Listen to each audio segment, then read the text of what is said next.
Friends welcome back to our channel. TSPSC అతి త్వరలో నిర్వహించబోతున్న hostel welfare officer exams కోసం important current affairs అయితే మన ఛానల్లో తీసుకొస్తున్న సంగతి తెలిసిందే. అందులో భాగంగానే ఈ వీడియోలో మరికొన్ని కరెంట్ అఫైర్స్ అయితే తెలుసుకునే ప్రయత్నం చేద్దాం. ఈ ఎస్డబ్ల్యూ ఎగ్జామ్ కోసం ఫ్రీ ఆన్లైన్ టెస్టులు రాయాలనుకుంటే మన వెబ్సైట్ని అయితే విజిట్ చేయండి. వెబ్సైట్ లింక్ అనేది డిస్క్రిప్షన్లో ఉంటుంది. లేదన్నట్లయితే గూగుల్లోకి వెళ్ళి telugueducation.in అని సెర్చ్ చేసినట్లయితే మన వెబ్సైట్ ఉంటుంది. మన వెబ్సైట్ని విజిట్ చేసినట్లయితే అక్కడ ఆన్లైన్ టెస్టు సెక్షన్లో ఫ్రీ ఆన్లైన్ టెస్ట్ అయితే అందుబాటులో ఉంటాయి. అక్కడ నుంచి మీరు రాసుకోవచ్చు. ఎటువంటి డబ్బులు చెల్లించాల్సిన అవసరం లేదు, ఎటువంటి లాగిన్ డీటెయిల్స్ కూడా ఇవ్వాల్సిన అవసరం లేదు. ఫ్రీగా ఆన్లైన్ టెస్టులు రాసుకోవచ్చు. అదేవిధంగా ఎస్డబ్ల్యూ ఎగ్జామ్ సంబంధించిన పీడిఎఫ్ ఫైల్స్ మీరు ఫ్రీగా డౌన్లోడ్ చేసుకోవాలనుకుంటే మన టెలిగ్రామ్ గ్రూప్లో జాయిన్ అవ్వండి. టెలిగ్రామ్ గ్రూప్ లింక్ అనేది కూడా డిస్క్రిప్షన్లో ఇస్తాను. వీడియో కనుక నచ్చినట్లయితే తప్పకుండా లైక్ చేయండి. లైక్ చేయడంతోనే మన వీడియో మరింత ఎక్కువ మెంబర్స్కు రీచ్ అయ్యే అవకాశం ఉంటుంది. అదేవిధంగా నేను చాలా వీడియోస్ తీసుకురావడానికి సపోర్ట్గా ఉంటుంది. కాబట్టి తప్పకుండా లైక్ చేసి షేర్ చేయండి ఫ్రెండ్స్. ముందుగా ఫస్ట్ వన్ చూసినట్లయితే 2023 సంవత్సరానికి టైమ్ మ్యాగజైన్ ఏ దేశ ప్రధాని ఫోటోను కవర్ పేజీగా ప్రచురించింది? Most important. ఆప్షన్ 1 ఫ్రాన్స్ దేశ ప్రధాని, ఆప్షన్ 2 ఇండియా ప్రధాని, ఆప్షన్ 3 బంగ్లాదేశ్ ప్రధాని, ఆప్షన్ 4 న్యూజిలాండ్ ప్రధాని. టైమ్ మ్యాగజైన్ ప్రతి ఇయర్ కూడా ఏదైతే ప్రచురించే మ్యాగజైన్ ఉందో దాని కవర్ పేజ్ పైన ఒక ప్రఖ్యాత వ్యక్తి ఫోటోను అయితే ప్రచురిస్తుంటుంది. ఈ విధంగా 23 ఇయర్కు సంబంధించి మ్యాగజైన్ పైన కవర్ ఫోటోను బంగ్లాదేశ్ ప్రధాని అయిన షేక్ హసీనా ఫోటోనైతే ప్రచురించింది. 23 ఇయర్కి సంబంధించిన మ్యాగజైన్ పైన కవర్ పేజీగా ఎవరి ఫోటో ఉంది? బంగ్లాదేశ్ ప్రధాని అయిన షేక్ హసీనా ఫోటో అయితే ప్రచురించింది. Option 3 right answer. చాలా ఇంపార్టెంట్.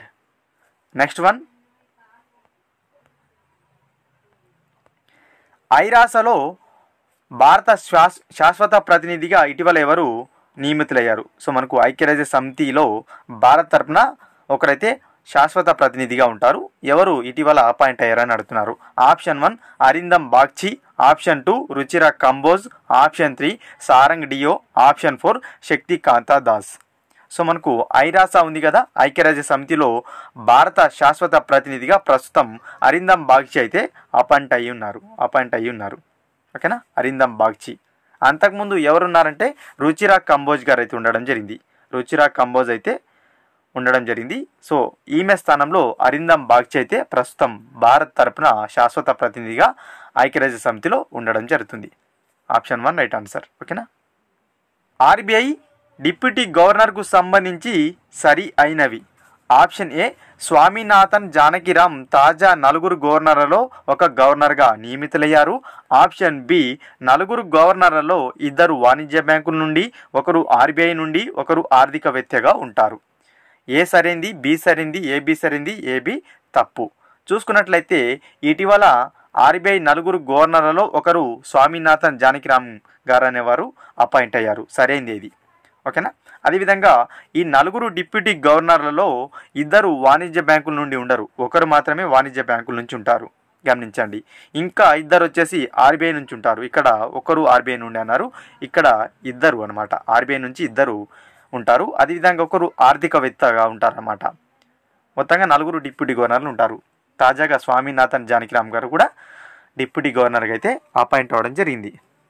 సో ఏబిలో చూసుకున్నట్లయితే మనకు ఏ మాత్రమే సరైంది. ఆప్షన్ 1లో ఉంది. Option 1 is right answer. Important. Next one, ఆసియాలోనే అతి పిన్న వయసులో పిహెచ్డి డాక్టరేట్ పొందినది ఎవరు?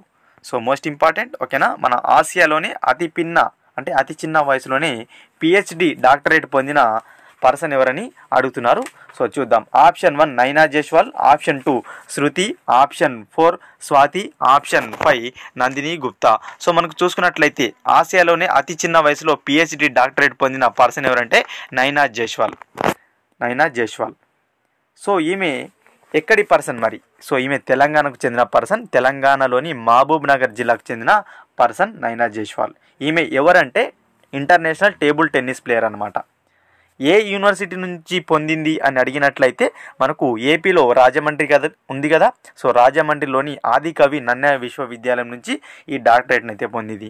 ఈమె 15 ఇయర్స్లోనే 15 సంవత్సరాల వయసులోనే పిహెచ్డి డాక్టరేట్ పొందింది. 8 ఇయర్స్లోనే 10th క్లాస్ పూర్తి చేసింది ఈమె. ఓకేనా. 13 ఇయర్స్కు గ్రాడ్యుయేషన్, 15 ఇయర్స్కు ఈ పిహెచ్డి డాక్టరేట్ పొందింది. నైనా జైస్వాల్ మహబూబ్ నగర్ డిస్టిక్ పర్సన్ అనమాట, table tennis player. Most important. Option 1 right answer. Next one, ప్రస్తుతం నీతి ఆయోగ్ CEO ఎవరు? నీతి ఆయోగ్ CEO ఎవరు అని అడుగుతున్నారు. Option 1 Parameswaran Iyer, option 2 BVR Subrahmanyam, option 3 Bharat Rammurthy, option 4 R Raghuvanshi. So మనకు నీతి ఆయోగ్ ఏదైతే ఉందో ఈ నీతి ఆయోగ్ ప్రస్తుతం చూసుకున్నట్లయితే CEOగా BVR సుబ్రహ్మణ్యం గారు అయితే మనకు ఉన్నారన్నమాట. BVR సుబ్రహ్మణ్యం గారు. Option 2 right answer. ఓకేనా, BVR సుబ్రహ్మణ్యం.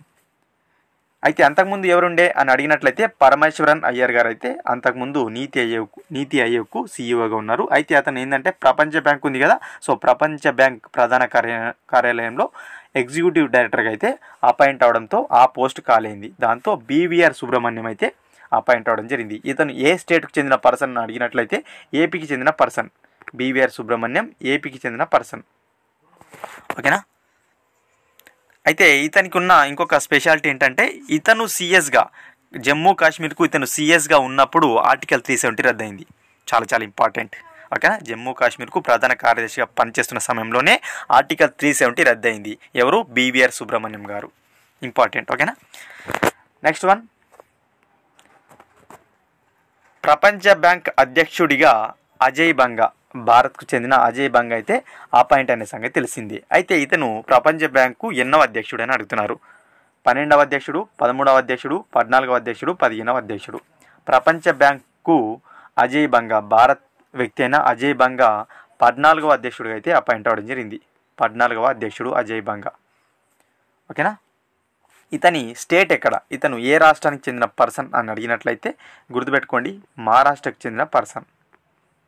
అజయ్ బంగా మహారాష్ట్రకు చెందిన పర్సన్ కాగా ఇతను స్కూల్ అభ్యాసనం ఏదైతుందో స్కూల్ ఎక్కడ చదువుకున్నాడు అని అడిగినట్లయితే మన హైదరాబాద్లోనే చదువుకోవడం జరిగింది. ఇతను హైదరాబాద్ పబ్లిక్ స్కూల్లో ఇతను చదువుకున్నాడు ప్రాథమిక విద్యను. అజయ్ బంగా. లింక్ చేసుకుంటూ చదవండి. కరెంట్ అఫైర్స్ అనేవి చాలా డీటెయిల్గా అడుగుతున్నారు. సమగ్రంగా విషయాన్ని తెలిసినప్పుడే మనము క్వశ్చన్ని అటెండ్ చేసే విధంగా అయితే ప్రస్తుతం క్వశ్చన్స్ ఉంటున్నాయి, అందరికీ తెలిసిందే. సో అదే విధంగా నేను క్వశ్చన్స్ అయితే మీకు ఎక్స్ప్లెయిన్ చేస్తున్నాను. సో తప్పకుండా వీడియోని అయితే లైక్ చేయండి. లైక్ చేయడంతోనే మన వీడియో చాలామందికి రీచ్ అవుతుంది. మరిన్ని వీడియోస్ అయితే నేను తీసుకురావడానికి సపోర్ట్గా ఉంటుంది. నెక్స్ట్ వన్ చూద్దాం. వందే భారత్ ట్రైన్ నడిపిన తొలి మహిళ లోకో పైలట్ ఎవరు? సో ఈ క్వశ్చన్ ప్రీవియస్గా అడగడం జరిగింది. Most important question. Option 1 Padmalakshmi, option 2 Surekha Yadav, option 3 Jayanti Yadav, option 4 Mahalakshmi. Vande Bharat train ఉంది కదా, ఈ వందే భారత్ ట్రైన్ను నడిపిన తొలి మహిళా లోకో పైలట్ సురేఖ యాదవ్. ఓకేనా, సురేఖ యాదవ్ మనకు వందే భారత్ ట్రైన్ నడిపిన తొలి మహిళా లోకో పైలట్గా అయితే నిలవడం జరిగింది.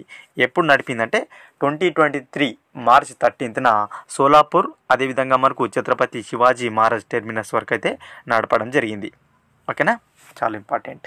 Option 2 right answer. Previous bit ఇది, రీసెంట్ ఎగ్జామ్స్లో అడిగారు. ఓకేనా. Next one and last one. పుస్తకాన్ని రచించిన అతి చిన్న వయస్కుడిగా సయ్యద్ రషీద్ అయితే నిలవడం జరిగిందనమాట. ఇతను ఏ దేశానికి చెందిన పర్సన్ అని అడుగుతున్నారు. సో మనకు ఇటీవల చూసుకున్నట్లయితే అతి చిన్న వయసులోనే పుస్తకాన్ని రచించిన అబ్బాయిగా నిలిచాడు సయ్యద్ రషీద్ అనమాట. సో ఇతను ఏ దేశానికి చెందిన పర్సన్ అని చూసినట్లయితే UAEకి చెందిన పర్సన్. సయ్యద్ రషీద్ అనే పిల్లాడు UAEకి చెందిన వ్యక్తి. ఇతను ఎన్ని సంవత్సరాల వయసులో పుస్తకాన్ని రచించాడంటే 4 సంవత్సరాల 218 రోజులలో 18 సంవత్సరాల వయసులో ఈ పుస్తకాన్ని రచించాడు. ఏం పుస్తకం అంటే the elephant Sayyid and the bear అనే పుస్తకాన్ని రచించాడు. సో ఇది చాలా పాపులర్ అయిందనమాట UAEలో. ఓకేనా. 4 years 218 daysలోనే మనకు రచించి గిన్నిస్ రికార్డుని అయితే మనకు సంపాదించడం జరిగింది. అతి పిన్న వయసు కూడా నిలిచాడు సయ్యద్ రషీద్, UAEకి చెందిన person. Option 2 right answer. Okay friends, ఇవి ఈ వీడియోలో భాగంగా important current affairs. SW exam సంబంధించిన ఫ్రీ ఆన్లైన్ టెస్టులు రాయాలనుకుంటే మన వెబ్సైట్ని అయితే విజిట్ చేయండి. వెబ్సైట్ లింక్ అనేది డిస్క్రిప్షన్లో ఉంటుంది. మరొక ఇంపార్టెంట్ వీడియోతో మీ ముందుంటాను ఫ్రెండ్స్.